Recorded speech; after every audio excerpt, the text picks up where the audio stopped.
Hey everyone, this is a quicker look at a Gundam model, or a model from the Gundam universe. This is not technically a Gundam itself. It is Gouf. Gouf Custom. And would you believe that this is a 21-year-old kit?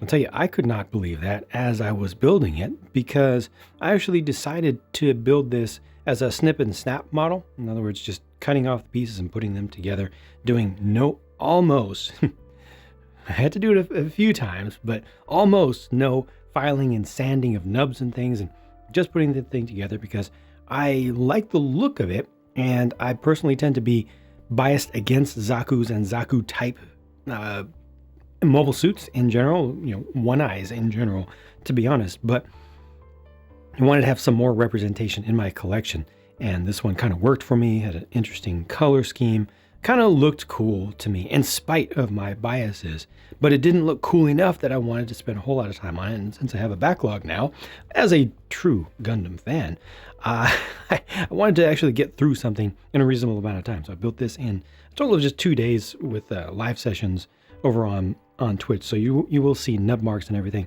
And also I did just a little bit of cheating in terms of the finish. I did apply a single application of a matte finish, a simple Railcan spray on for all of the light blue pieces, and then a semi-gloss or satin finish to the darker blue pieces, and then the rest of the plastic parts are just left with their original sheen, which I thought actually came out really, really well. I did that on the sprue, like super cheap and easy, but I thought it turned out pretty nicely.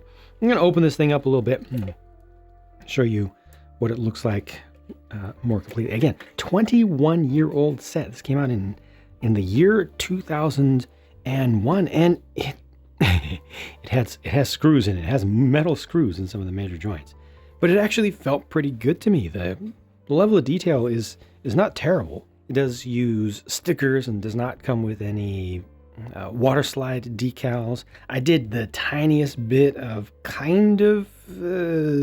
adding some lines. I'm not going to say panel lining, but I did draw in by hand just with fine point marker, just a few little spots to get some things to increase their definition, but you can clearly see the outlines of the stickers, which doesn't feel great.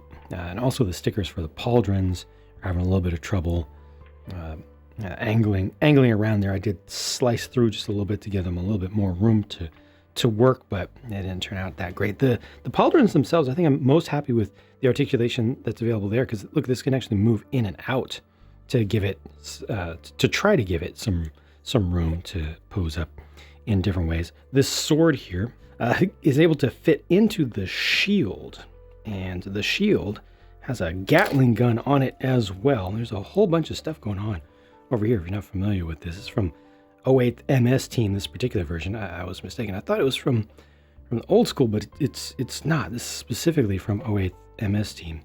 It's one of the mini bosses there. It is a lot of weight for an older kit to hold on just one arm, but keep it in close enough, and it is able to hold that up. I did just want to be clear for folks who are like, oh, that's not that bad a detail. I did line in a bunch of things in the weapon area here, because this looked especially plain. All of this is just a blur of dark gray, so I had to just outline a few things a little bit to improve that significantly. But this really should have had at least 2 different colors of gray in there, and slightly different hues as well. But see, shield there, giant Gatling gun, and also additional weapons on the inside, because all this can be taken off. I'm not actually going to take it off right now, because I'm trying not to do reviews of Gundams, just trying to show what I've done. But see, the sword can just simply fit in there, so it all becomes, sorry about that, kind of a more compact package like that. But it is able to hold this up. I need to find a good pose for this. Kind of like the feet. They're a little bit loose, but it feels kind of good to me though.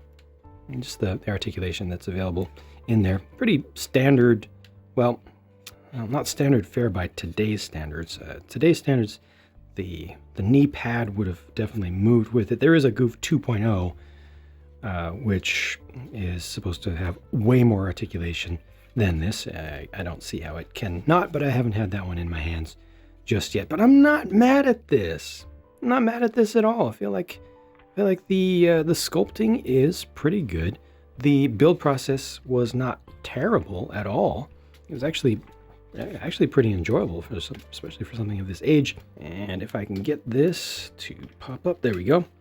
See the pilot figure in there. I've not even tried to paint that because it's going to be a while before I get to that level as a newbie, as someone who hasn't done painting in quite some time.